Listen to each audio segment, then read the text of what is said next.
नमस्कार। YouTube के channel में आप सभी का स्वागत है। आज हम इस अध्याय में एकांतर वर्तखंड के कोण के बारे में अध्ययन करेंगे। अध्याय 13 वर्त एवं स्पर्शरेखा, सर्कल एंड टेंजेंट। एकांतर वर्तखंड के कोण, तो ये एक प्रमेय है। यदि वर्त की स्पर्श रेखा के स्पर्श बिंदु से एक जीवा खींची जाए तो इस जीवा द्वारा दी गई स्पर्श रेखा से बनाए गए कोण क्रमशः उसी जीवा द्वारा एकांतर वर्तखंड में बने कोणों के बराबर होते हैं। ये प्रमेय है। इस प्रमेय को हम सिद्ध करेंगे। तो इस प्रमेय के बारे में देखिए आप, इस चित्र के अंदर एक वर्त है जिसका के अंदर O है और AB इसमें एक जीवा है। A बिंदु पर PQ एक स्पर्श रेखा है।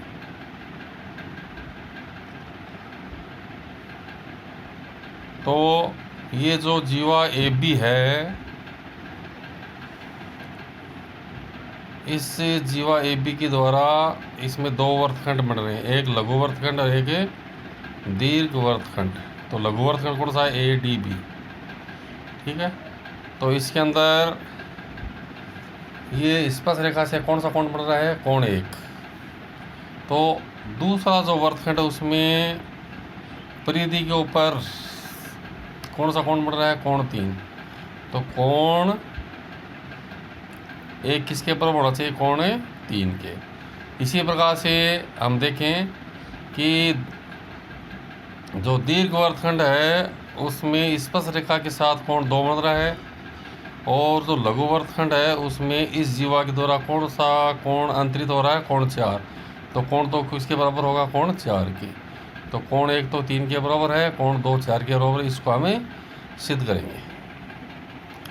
तो चलते हैं, इस प्रमेय को हल करते हैं। तो सबसे पहले ये चित्र बनाते हैं। दिया हुआ है प्रमेय को सिद्ध करने के लिए सबसे पहले क्या लिखेंगे? दिया हुआ एक वर्त जिसका के अंदर O है, वर्त के बिंदु A पर स्पर्श रेखा PQ है।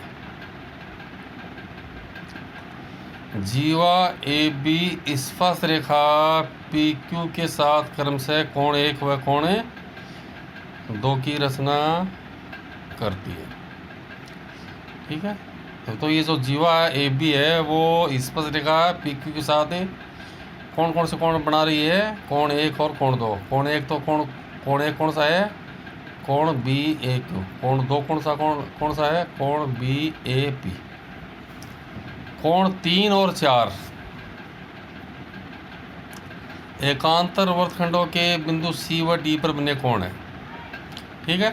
तो बिंदु C के ऊपर तो एकांतर वर्तखंड में कोण 3 बन रहा है और बिंदु D के ऊपर एकांतर वर्तखंड में कोण 4 बन रहा है। इसको आगे देखिए आप। इसमें इसके बाद देखो क्या लिखा है? सिद्ध करना है। क्या सिद्ध करना है हमें? इस चित्र के अंदर देखिए आप, कोण 1 3 के बराबर होना चाहिए, कोण 2 किसके बराबर होना चाहिए? कोण 4 के। अब इसमें देखो रचना, व्यास EOA तथा EB की रचना पूर्ण करते हैं। देखो EOA बनाया है और EB बनाया है।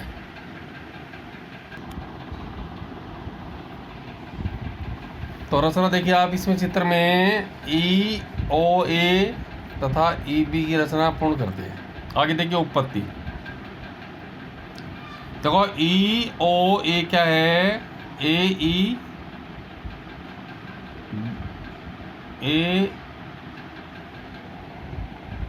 AOE क्या है? व्यास है इसमें। देखो पुनः देखिए आप उत्पत्ति में त्रिभुज AEB। देखो त्रिभुज AEB को देखिए आप, इसमें EA क्या इसका व्यास है, यानी EOA। देखो EA इसका व्यास है, EOA। तो हम जानते हैं कि अर्धवर्त में बना कोण समकोण होता है। तो इसमें कोण 5 कौन सा है? 90 डिग्री। अब इसमें देखिए कोण 1 प्लस 7 90 डिग्री है।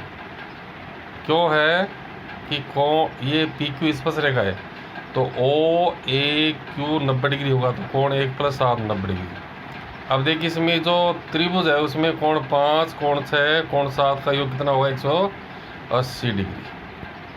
ठीक है, तो कोण 5 का मान 90 डिग्री है, तो प्लस कोण 6 प्लस कोण 7 बराबर 180 डिग्री। तो कोण 6 प्लस कोण 7 बराबर 180 डिग्री माइनस 90 डिग्री। कोण 6 और 7 का योग कितना हो गया 90 डिग्री हो गया।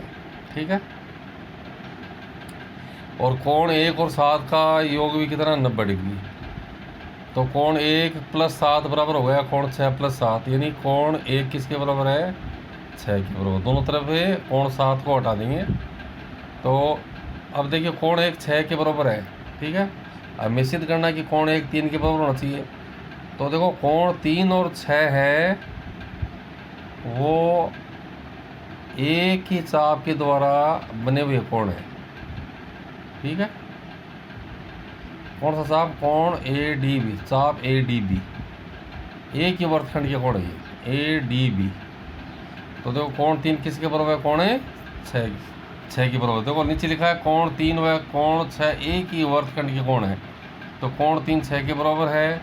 तो कोण 1 समीकरण 4 और 5 की तुलना करने पर कोण 1 किसके बराबर होगा कोण 3 के। देखो इसी तरह देखिए आप इसमें कि ये चाप ए डी बी है और ये दोनों कोण है वो कोण 3 और कोण 6 दोनों एक ही चाप के द्वारा बने हुए कोण है, एक ही वर्तखंड के कोण है।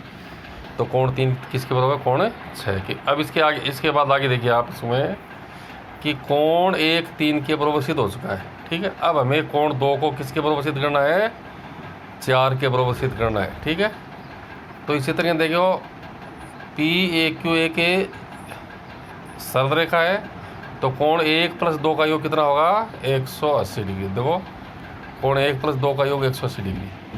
अब इसमें देखो ए डी बी सी एक चक्रीय चतुर्भुज है। इसमें देखो आप ए डी बी सी एक चक्रीय चतुर्भुज है।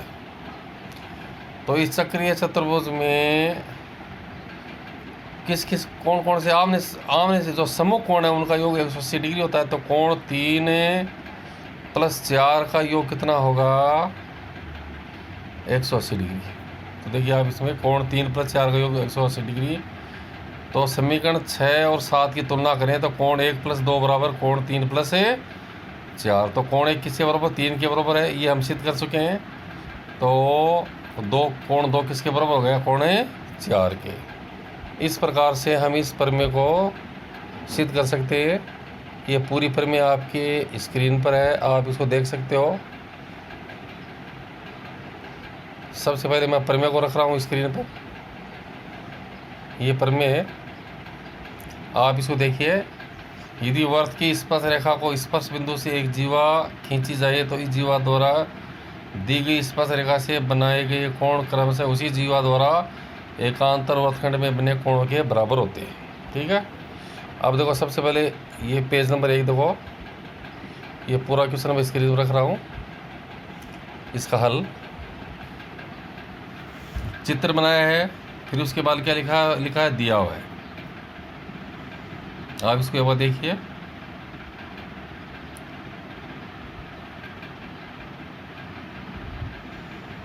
दिया हुआ एक वर्त जिसका केंद्र O है, वर्त के बिंदु ए पर स्पर्श रेखा कौन सी है पी क्यू है।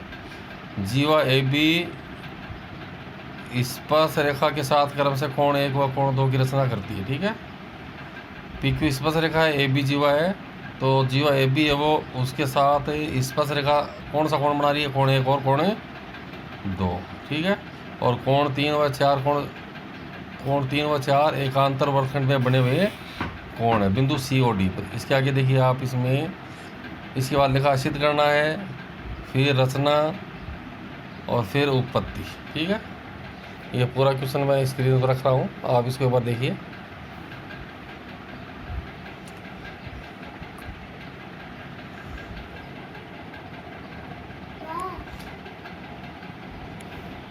आज हमने इस वीडियो में एकांतर वर्तखंड के कोणों के बारे में अध्ययन किया है।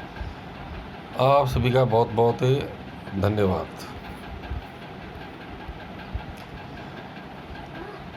पुढच्या व्हिडिओ